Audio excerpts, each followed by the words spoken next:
இஸ்ரவேல் சிங்காசனத்தின் மேல் உட்காரும் புருஷன் உனக்கு இல்லாமல் போவது என்று உன் தகப்பனாகிய தாவீதோடே நான் சொன்னபடியே இஸ்ரவேலில் உள்ள உன் ராஜ்யபாரத்தின் சிங்காசனத்தை என்றைக்கும் நிலைக்கப்படுவேன்.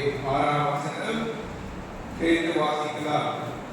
6வது வசனம் சேர்ந்து வாசிக்கலாம். நீங்கள் பிள்ளைகளும் என்னை விட்டு பின்வாங்கி நான் உனக்கு முன்வைத்த கற்பனைகளையும் கட்டளைகளையும் கையாமல் போனால் வேறே தேவர்களை சேமித்தால் அவைகளை ஒழித்துக் கொள்வீர்களால் நான் இஸ்ரவேலுக்கு கொடுத்த தேசத்திலே அவர்களை வைக்காதபடி நிர்மூலமாக்கி என் நாமம் விளங்க பரிசுத்தமான இந்த ஆலயத்தை என் சமூகத்தை விட்டு தள்ளுவேன்.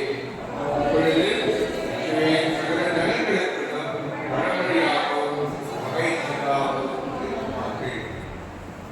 இந்த வார்த்தையை கவனித்ததால் சில முக்கியமான கருத்துக்கள் இந்த இடத்திலே சொல்லப்படுகிறது. ஜெபத்தோடு கூட இந்த வார்த்தையை நாம் வாசிக்கலாம். எங்களை நேசிக்கிற ஆண்டவரே, இந்த அருமையான இந்த இரவு நேரத்திலே இரவு ஜெபத்திற்காக இந்த ஆலயம் பகுதியிலே இன்றைக்கு நீர் எங்களை கொண்டு வந்ததற்காக இருக்கிறோம். உடைய தெய்வ வார்த்தை சொல்லுவதற்கு நாங்கள் எம்மாத்திரம் எங்களை வெளியேறப்பெற்ற ரத்தத்தினாலே கழுவி சுத்திகரித்து எங்களை நீர் ஆயத்தப்படுத்துவீராக. நீர் ஆயத்தம் இல்லாமல், நீர் எங்களை ஆயத்தம் பண்ணாமல் நாங்கள் ஒன்றுமே செய்ய முடியாது. நீர் எங்களுக்காக ஆயத்தம் பண்ணின காரியங்களை நாங்கள் என்ன செய்ய வேண்டும், எப்படி செய்ய வேண்டும், எப்பொழுது செய்ய வேண்டும் என்பதை உங்களுடைய திவ்ய வார்த்தை மூலமாய் அடியேனுக்கு நீர் போதித்து உங்களுடைய ஜனங்களுக்கு போதிக்க அடியேனுக்கு உதவி செய்யும். என்னுடைய பலத்தினாலே, என்னுடைய ஞானத்தினாலே ஒன்றும் செய்ய முடியாது. என்னை நீ சிலுவையின் பின்பாக மறைத்து வைத்தால் ஒழிய அடியேன் பேச முடியாது. பலவீனத்தினாலே தொடர்ந்து சோர்ந்து போவேன். இந்த நாளிலே உடைய வார்த்தை கொடுக்க மட்டும் இந்த நாள் முழுவதுமாக நீ தொடர்ந்து பார்த்துக்கொள்ளும்.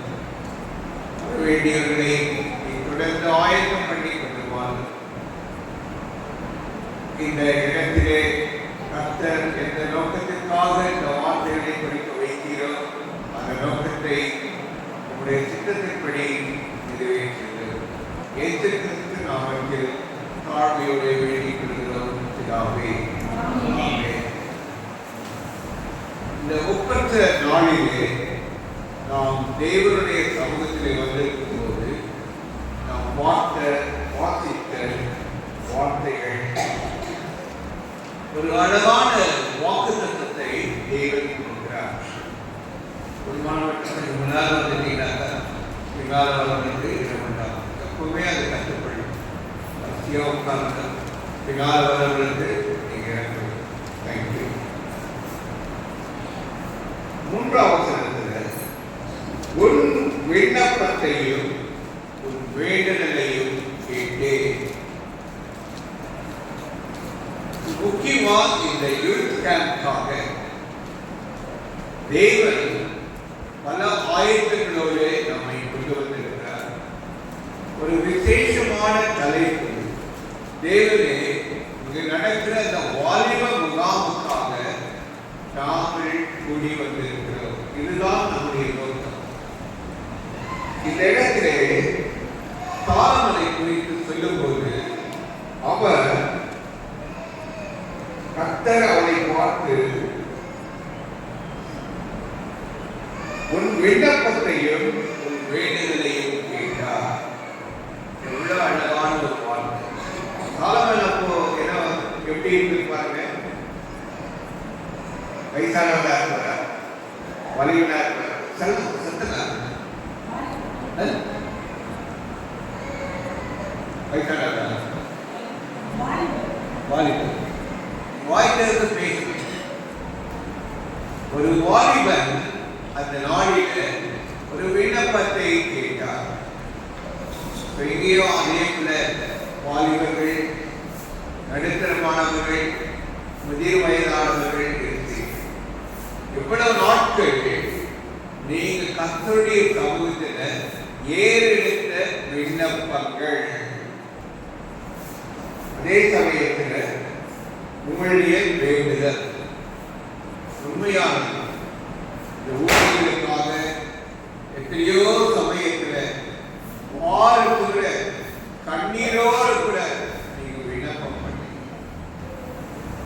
அதே சமயத்தில் வாரத்தோட கண்ணீரோட நீங்கள் வேண்டுதலையும் பண்ணினீங்க. அதனால் இன்றைக்கு ஆண்டவர் உங்களுக்கு கொடுக்கிற வாக்குத்தத்தம், நீ என் சமூகத்தில் செய்த விண்ணப்பத்தையும் உன் வேண்டுதலையும் கேட்டேன். சாதாரணமா இந்த வார்த்தை வாசிக்கும் போது நம்ம எத்தனையோ வேண்டுதல் செய்கிறோம், விண்ணப்பம் செய்கிறோம், உண்மைதான். ஆனால் ஒரு முக்கியமான வார்த்தை my presence, என்னுடைய சமூகம். ஆகினால கர்த்தருடைய சமூகத்தில் நாம் ஏறெடுக்கிற எந்த விண்ணப்பமானாலும் எந்த வேண்டுதலாலும் ஆண்டவர் சாலமோனுக்கு அதனால்தான் ஆண்டவர் அந்த நாளில் வாலிபமாய் இருந்த பொழுது, இளமையாய் இருந்த பொழுது அவருக்கு ஒரு வார்த்தை சொன்னார். 1 ராஜாக்கள் 9ஆம் அதிகாரம் 1ஆம் வசனம், சாலமோன் கர்த்தருடைய ஆலயத்தையும் ராஜ அரண்மனையையும் தான் செய்ய வேண்டும் என்று விரும்பின எல்லாவற்றையும் கட்டி முடித்த பின்பு, இந்த வார்த்தையை கவனிங்க. சாலமோன் போல நீங்கள் எல்லாரும் கர்த்தருடைய வீட்டில் வந்தீங்க. சாலமோனுக்கு அந்த பெரிய தரிசனம் மனைவனாய் இருந்தாலும் தாவீதின் குமாரனாகி அவருக்கு மாதிரியை கொடுத்து, தேவன் கொடுத்த அந்த மாதிரியை படி சாலமோன் அழகா கற்றுவிட்டார். எத்தனையோ இந்த வருஷத்துல எத்தனையோ ஆண்டுகளுக்கு முன்பாக படிப்படியாய் இந்த இடத்துல ஆரம்பித்த இந்த ஊழியம், தேவன் கொடுத்த அந்த தரிசனம் பெரிய கட்டடம் இல்லை. ஆனால் படிப்படியா அந்த வேறு இன்றைக்கு ஓரளவுக்கு கர்த்தர் வேண்டிய அந்த காரியம் முடிக்கப்பட்டிருக்கிறது. இப்பொழுது நான் என்ன செய்ய வேண்டும்? எல்லாருக்கும் ஒரு கூடிய காலத்தில் எல்லாருக்கும் ஒரு வாரம் இல்லை. ஆண்டவரே, நாங்கள் என்ன செய்யணும்? ஒன்றுமே தெரியல. அப்பதான் ஆலயத்தில் அவங்க விரும்பின அந்த காரியத்தை எல்லா ஐக்கியங்களும் தன்னுடைய திருவையில வாலிபர் முகாமுக்கு என்னவோ விளக்கு வசதிகள், மற்ற வசதிகள் எல்லாவற்றையும் அவர்கள் செய்து முடித்தார்கள். அந்த விடுவில் ஊழியக்கார மூலமா அநேக எல்லாரும் செய்து ஆயத்தப்படின இந்த இடத்துல ஆயத்தப்படி அடுத்தது என்ன ஆயத்தமோ அது ஆண்டவருக்கு தெரியும். ஆகினால உங்களுக்குள்ள ஒரு வாதத்தை ஆண்டவருக்கு, எங்களுடைய பலத்தினால எங்களுடைய ஞானத்தினால நாங்கள் ஒன்றுமே செய்ய முடியாது, எங்களுக்கு தகுதி கிடையாது. அதெல்லாம் அடிக்கடி உபவாச ஜெபம், அடிக்கடி நம்மை ஆராய்ந்து பார்க்கிற ஜெபம், 1 மணி நேரத்துக்கு ஒருவரை எல்லாரும் ஜெபிக்கிற ஜெபம் ஏன் வைக்கப்பட்டது? நம்மை தேவன் ஆயத்தம் பண்ண. ஆகினால எல்லாவற்றையும் ஆயத்தம் பண்ண பிற்பாடு ஆண்டவர்கள் கசையிட்ட அந்த வார்த்தை ஒரு தரிசனத்தை கொடுத்தார். 2வது கிபியோனிலே சாலமோனுக்கு தரிசனமான போது தேவன் ஒரு அருமையான தரிசனத்தை கொடுத்ததினாலே மறுபடியும் அவனுக்கு தரிசனமாகி இந்த காரியத்தை செய்திருக்கிறார். இப்பதான் அவனை நோக்கி உன் விண்ணப்பம், உன்னுடைய வேண்டுதல் சமூகத்தில் வந்துட்டாங்க. ஆனா நம்ம இடத்துல ஒரு விசுவாசம் இருக்கு. இந்த இடத்துல ஆண்டவர் என்ன சொன்னாரு? நான் கேட்டேன். நீங்க ஆயத்தம் பண்ணினதுனால தேவன் கொடுக்கிற வாக்குத்தத்தம், நான் உங்களுடைய விண்ணப்பத்தை கேட்டேன். இன்னும் நடக்கல, ஆனா கேட்டேன். ஐயா, நீ சொன்னது போல நாங்க முழுவதுமா விசுவாசிக்கிறோம். எங்களுக்கு நீங்க பதில் கொடுத்ததுனால நாங்க உங்களுக்கு நன்றி சொல்றோம். அதனால விரும்பினது எல்லாவற்றையும் நீ கொடுத்து நம்பிக்கையோடு தான் இந்த இரவு முழுவதுமாக கர்த்தர் நடத்துகிற வண்ணமாக நாம் ஜெபம் பண்ணுவோம். காரணம், நீ கட்டின இந்த ஆலயத்தில் என் நாமம் விளங்குகிறதாக. ஆண்டவருடைய கிருபையிலே கட்டப்பட்ட இந்த ஆலயத்தில் the name of the Lord, கர்த்தருடைய நாமம் விளங்க வேண்டும். நம்முடைய பெருமைக்காக, நம்முடைய பெரிய உயர்ந்துட்டோம், எங்களால எவ்வளவு பெரிய காரியம் செய்ய முடிந்தது இல்லை. கர்த்தர் நமக்கு கொடுத்த அந்த மாபெரும் கிருபையினால யாவுடைய வார்த்தைப்படி நாங்கள் வந்துட்டோம். இந்த ஆலயத்தில் உங்களுடைய மகிமை கொண்டு வருவதற்காக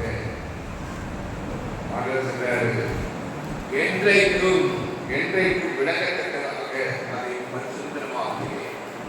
Already God has sanctified. தேவன் இந்த இடத்தை பரிசுத்தமாக்கினார். எதற்காக?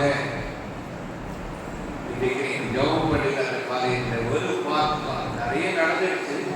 ஒரு வாலிபர் யூத் கேம்ப், அதுதான் நம்முடைய குறிக்கோள்.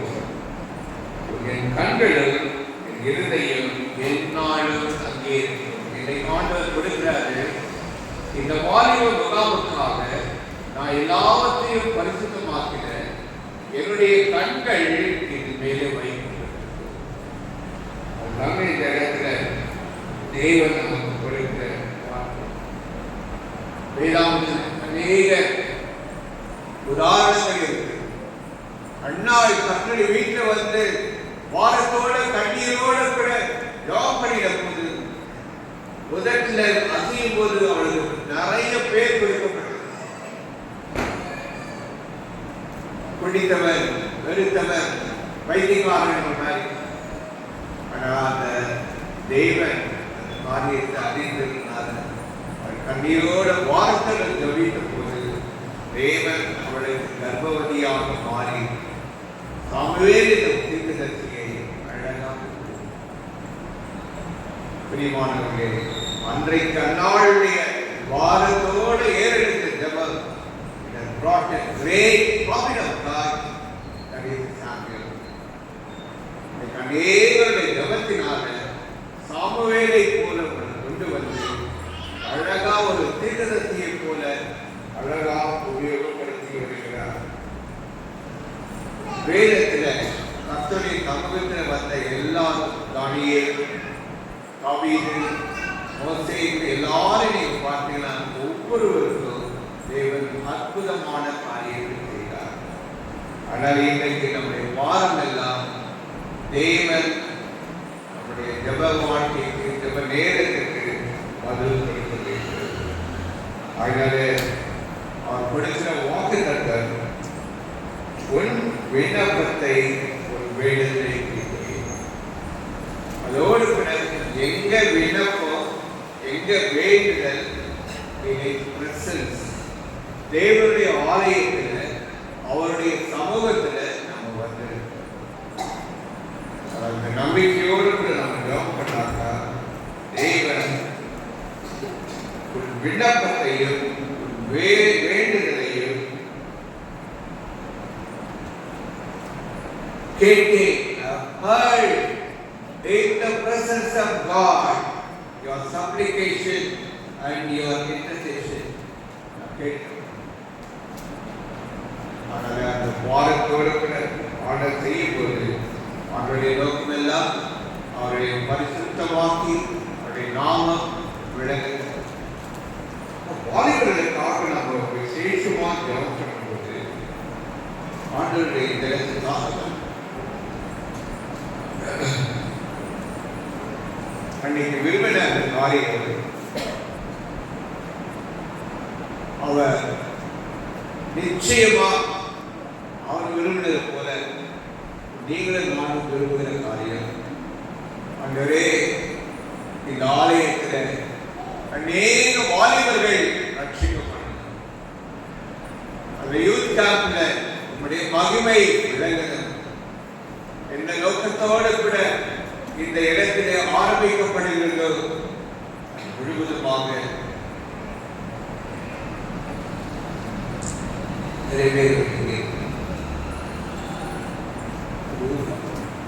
இந்த மனதில் வைத்துதான் ஒரு வார்த்தை அந்த இடத்துல கேட்கிறார். நான் உனக்கு கட்டளையிட்ட எல்லாவற்றையும் செய்து என் கட்டளைகளை என் நியாயங்களை கைக்கொள்ளும்படிக்கு என் சமூகத்தில் மன உத்தமமாய் செம்மையுமாய் காவீடு நடந்து போனேன். நம்ம ஜாப் பண்ணிட்டோம். ஆர்டர் சொல்ல ஒரு முக்கியமான வார்த்தை God's command. தேவன் கட்டளையிட்டார். என்ன கட்டளையிட்டார்? என் நியாயங்களை கைக்கொள்ள வேண்டும். அவருடைய சமூகத்தில் வந்து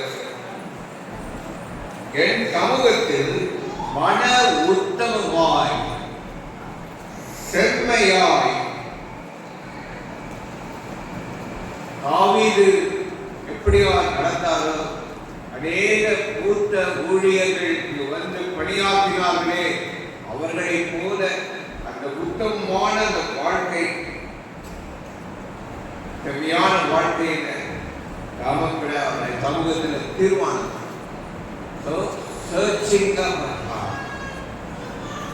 ஐயா ஜபம் பண்ணதுக்கு முன்னால நான் ஆராய்ந்து பார்க்காம எந்த ஜபமும் ஏறெடுக்கவே முடியாது. ஆனால் கொஞ்ச நேரம் ஐயா என்னுடைய இருதயத்தை ஆராய்ந்து நான் ஆயத்தமா இல்லை. ஆனா இன்றைக்கு ஆயத்தத்தோடு ஜபம் என்னுடைய பலத்தினாலே ஞானத்தினால முடியாது. என்னுடைய சுய ஞானத்தில முடியாது. உங்களுடைய ரத்தத்தினால அப்பதான் நீதியின் மேலே நீதி அவருடைய சமூகத்தில பரிசுத்தத்தின் மேலே பரிசுத்தம் உணர்ந்து கொள்வார்.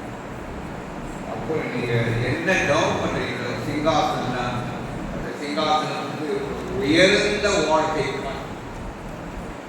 சாதாரண இடம் இல்லை. சிங்காசனம் நடக்க ஒரு ஆண்டத்துல சிங்காசனத்தில் வீட்டிருக்கிற சக்தி ஒரு ராஜாவா சிங்காசனத்தை வீட்டிருக்கிற அந்த தேவன் அவருக்கு சிங்காசனம் கொடுக்கணும்னா அவர் சொல்ற மாதிரி நான் கேட்டாரா என் வாழ்க்கையில சபையில அவர் சிங்காசனமா ஒரு தலையா இருக்க முடியும். இன்னைக்கு அநேக இடத்துல சிங்காசனம் இருக்குது. அந்த ஏற்றுவாதற்கு ராஜாவா தலைவரா ஆளுகை செய்கிறாரா இடமே இல்லை. காரணம் குழப்பத்தின் மேலே குழப்பம், சமாதானமற்ற வாழ்க்கையை சமாதானம் எல்லாவற்றையும் இழந்து போய் சமாதானப்படுத்த சண்டையை திருத்திக் கொள்ள அவளுக்கு நேரம் கிடைக்கும். தேவன் அவளோடு பேசியும் தேவனுடைய அனந்த ஞானம் அவர்கள் கிடைக்கும். அவர்கள் சமாதானம் இந்த வாழ்க்கையிலே அப்படி இருக்கக்கூடாது. இன்றைக்கு அழகான ஒரு தருணத்தை ஆண்டவர் யாரா எங்கே சமாதானத்தை யாரோடு கூட நான் சமாதானத்தை இன்றைக்கு எனக்கு காட்டும். உடைய ரத்தத்தினாலே எனக்கு கழிவு நான் சரி செய்து அப்ப நீங்க ஏறெடுத்து ஜெபம் 100% ஆண்டவர் கேட்பார். இதுதாங்க நம்முடைய நம்பிக்கை. ஆனால் இந்த நம்பிக்கையோடு கூட அவரை சிங்காசனத்தை ஏற்றணும்னா நம்ம என்ன செய்யணும்னு சொல்லிட்டு